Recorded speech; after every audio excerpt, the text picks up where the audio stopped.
हाथरस जनपद के सिकंदराबाद तहसील के गांव में एक दुखद और दर्दनाक घटना अपराह्न में घटित हुई।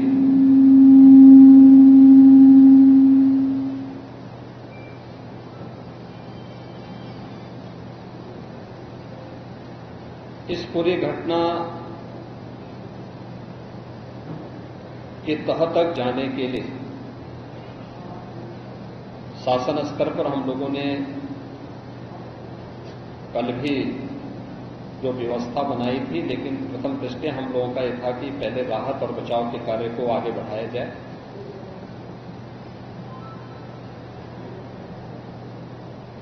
इस पूरी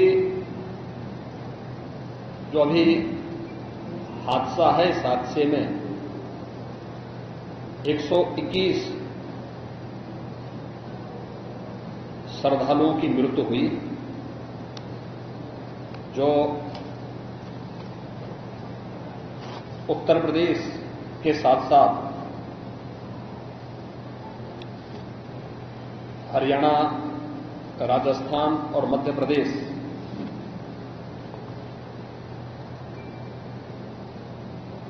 से भी जुड़े हुए थे। उत्तर प्रदेश में हाथरस, बदायूं, कासगंज, अलीगढ़, एटा, ललितपुर, शाहजहांपुर, आगरा, फिरोजाबाद, गौतम बुद्ध नगर, मथुरा, औरैया, बुलंदशहर, पीलीभीत, संभल और लखीमपुर खीरी, इन 16 जनपदों के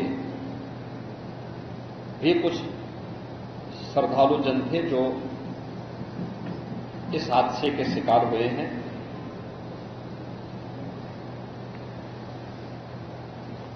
एक 121 में से 6 मृतक ऐसे थे जो अन्य राज्यों से थे, जिनमें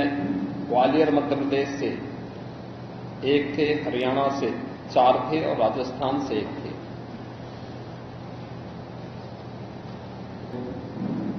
हाथरस, अलीगढ़, एटा और आगरा के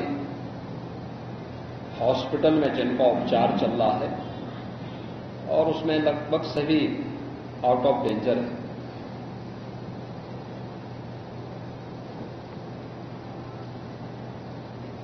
हादसे के बारे में जो वहां के चश्मदीद हैं, जो इस घटना के शिकार हुए थे, गंभीर रूप से घायल हो गए थे, उनमें से ज्यादातर जो लोग हैं जिनसे आज मैंने बातचीत भी किया है, वे सभी इस बात को बोलते हैं कि हादसा कार्यक्रम के उपरांत जब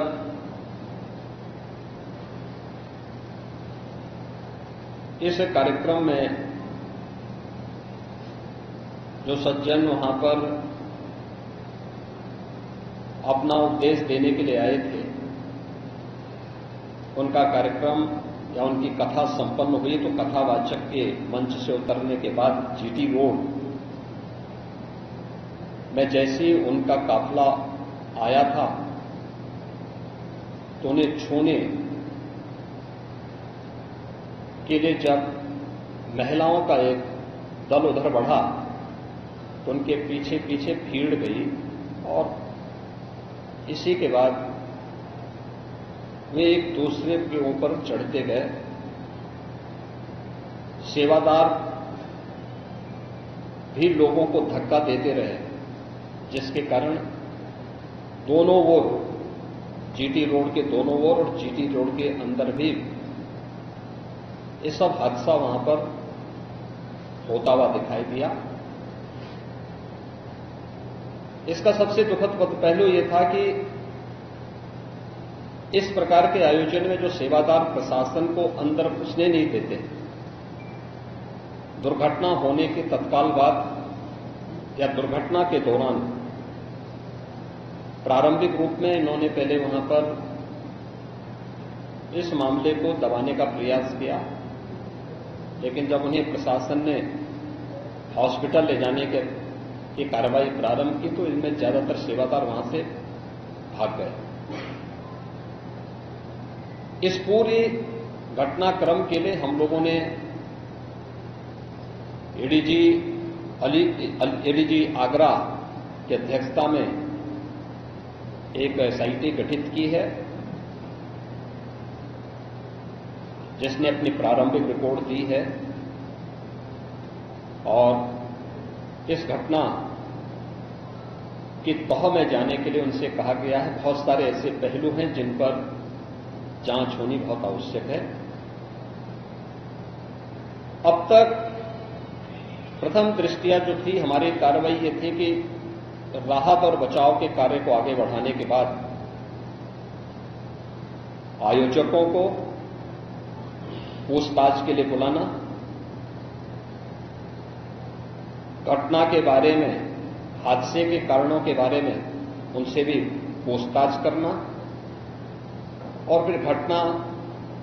की लापरवाही और जिम्मेदारों की जवाबदेही भी इसके लिए तय करना, जिसके लिए पहले से ही एफआईआर यहां पे दर्ज हो चुकी है। इसके लिए कार्रवाई आगे बढ़ रही है। हम लोग इस बात को किसी भी प्रकार से डिनाई नहीं कर सकते कि इस प्रकार की घटना केवल एक हादसा नहीं होता है। अगर हादसा भी है तो उसके पीछे कौन जिम्मेदार है, और अगर वह घटना घटित हुई है तो इसके पीछे हादसा नहीं तो साजिश किसकी है, कौन इसके पीछे है। इन सभी पहलुओं को लेकर के राज्य सरकार ने तय किया है कि हम इसका एक जुडिशियल इंक्वायरी भी करवाएंगे और जुडिशियल इंक्वायरी हाईकोर्ट के एक रिटायर्ड जज की अध्यक्षता में होगी, जिसमें प्रशासन और पुलिस के भी रिटायर्ड सीनियर अधिकारियों को रख करके इस पूरी घटना की तह में जाकर के जो भी इसके लिए दोषी होगा उन्हें इसकी सजा देना और इस प्रकार की घटना की पुनरावृत्ति न हो, इनके बारे में एक सुझाव और एक एसओपी उनके माध्यम से बनाई जा सके, जिसे आगे इस प्रकार के किसी भी बड़े आयोजन में लागू किया जा सके। यह हम लोग सुनिश्चित करेंगे। और मैंने यहां पर भी हाथरस में भी और सिकंदराराव के घटनास्थल का मैंने दौरा किया, यद्यपि वहां काफी बारिश थी, और वहां जाकर के मैंने एक बार उसको देखने का प्रयास किया है। यद्यपि प्रशासन ने पहले से इसके मैप भी बना के तैयार किए थे, वो भेजे भी थे, लेकिन हादसे के कारणों की प्रारंभिक व्यवस्था देखी जा सके इसको देखने के लिए वहां पर मैं स्वयं गया था। और हमारे 3 मंत्री यहां पर कल से ही कैंप कर रहे थे। मुख्य सचिव और पुलिस महानिदेशक भी यहां पर कल से ही कैंप कर रहे हैं। सीनियर अधिकारीगण भी यहां पर पुलिस और प्रशासन के अधिकारीगण यहां पहले से ही कैंप करते हुए इस पूरी घटना के लिए जिम्मेदारों की जवाबदेही तय करने की भी दिशा में आगे कार्रवाई की जा रही है, जिसमें कुछ विशेष दल बनाए गए हैं, जिनमें अलग अलग जनपदों में उनकी कार्रवाई अब प्रारंभ होगी और प्रारंभिक जांच के बाद आगे की कार्रवाई को हम लोग आगे बढ़ाने का कार्य करेंगे। यह यहां की घटना के बारे में था और जुडिशियल इंक्वायरी के बारे में आज ही इसके नोटिफिकेशन शासन के द्वारा भी जारी हो जाएगी। महाराज जी,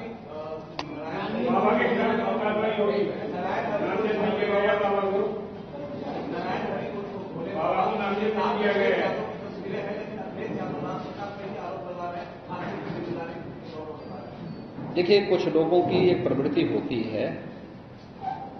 कि इस प्रकार के दुखद और दर्दनाक घटनाओं में भी वे राजनीति ढूंढते हैं। और ऐसे लोगों की ये फितरत है कि चोरी भी और सीना चोरी भी। यह हर व्यक्ति जानता है कि सज्जन के फोटो किसके साथ में हैं, उनके राजनीतिक संबंध किनके साथ जुड़े हुए हैं। तो स्वाभाविक रूप से आप लोगों ने इस बात को देखा होगा कि पिछले दिनों रैलियों के दौरान इस प्रकार की भगदड़ कहां मचती थी और कौन इसके पीछे थे। और मुझे लगता है उसकी तह में जाना आवश्यक है। जो लोग निर्दोष लोगों के जीवन के साथ खिलवाड़ करते